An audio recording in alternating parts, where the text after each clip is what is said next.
مثلا شما از کسی تقلید میکنید؟ نه تقلید چرا کنم؟ در فقه از کسی تقلید نمیکنید؟ نه تقلید ندارید؟ نه بابا، من خودم را از باور کنید من این را گوش کن جانم، از علمای شیعه کسی رو قبول داری شما؟ قبول داشتن یک امریه برادر من. ببین هر عالمی شما قبول داری کسی رو؟ حالا گوش کنید، ببینید شما قبول دارید؟ حالا گوش کن دیگه تا من جواب بدم. از بردی گفتن بذار بردی بگویم. وردی میگه بردی قبول دارید؟ ببین هر عالمی که کلامش مطابق کلام اهل بیت علیهم السلام باشه آدم خوبی، آدم شریفیه، و هر عالمی که هر قدر زهد و تقوایش بیشتر باشه او آدم خوب باشه شریفیه، و هر قدر بیشتر به دین خدمت کنه خوبتر و بهتر. حرف زهد تو بردی. بله شما حالا گوش کن شما بله بفرما.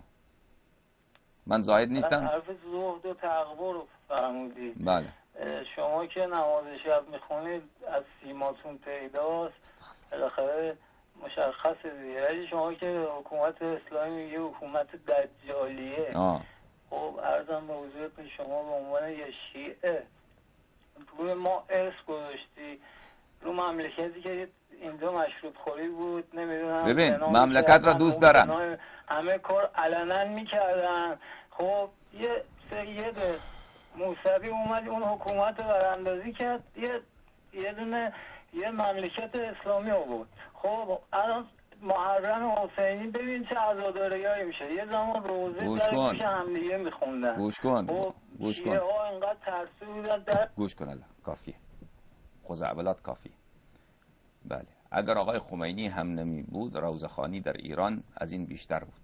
اینطوری نیست که آقای خمینی آمد روزخوانی رو در ایران رواج داد، ولی در ایران امور خوب زیاده. در ایران مسجد هست، حسینیه هست، مردم زیارت امام رضا علیه السلام میرن، ماه محرم سیام میپوشن. اینها را به حساب آقای خمینی نگذارید جانم، که خمینی آمده این کارا را کرده. که هرچی خوبیه در ایران اینا را خمینی انجام داده. گویا مردم اینجا فاسد و فاسق و شرابی بودن همگی، خمینی آمد اینا را مسلمان ساخت. مردم ایران علاقهشان به دین و مذهب قبل از انقلاب خیلی بیشتر از حالا بود. آنچه که آقای خمینی کرد کمر تشیع را شکست.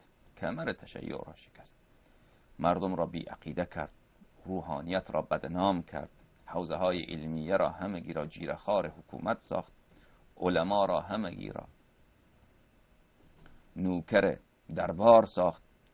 شیعیان پاکستان، افغانستان، عراق، خود شیعیان ایران در جنگ ایران و عراق همه اینها بارها قتل عام شدن، له شدن، کشتار دادن.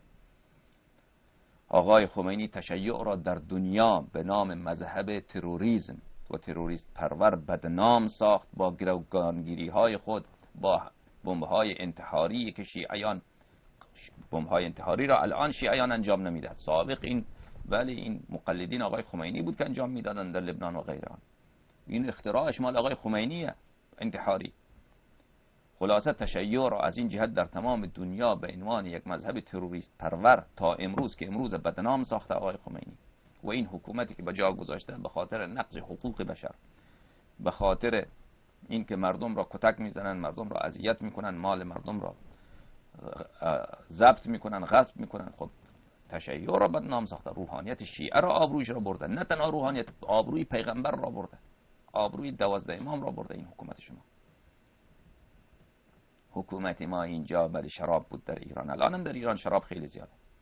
فحشا من فکر نمی کنم حالا در ایران کمتر از قبل از انقلاب باشه، بلکه بیشتر از قبل انقلاب.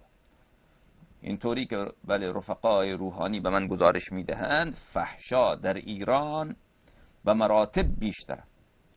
میگفتن که در ایران بله، حالا یادم رفته 10%، 20%، 30% زنهای فاحشه شوهردار هستن فعلا. شوهردار، زنهای شوهردار فاحشه، بله میرن فاحشه هستن، روسپیگری میکنن. تهران برو نگاه بکن، بله اونطوری که برای من رفقای روحانی نقل میکنن اصلا افتضاح وضع فحاشی. بعد شما میگید که آقای خمینی آمده بهتر ساخته.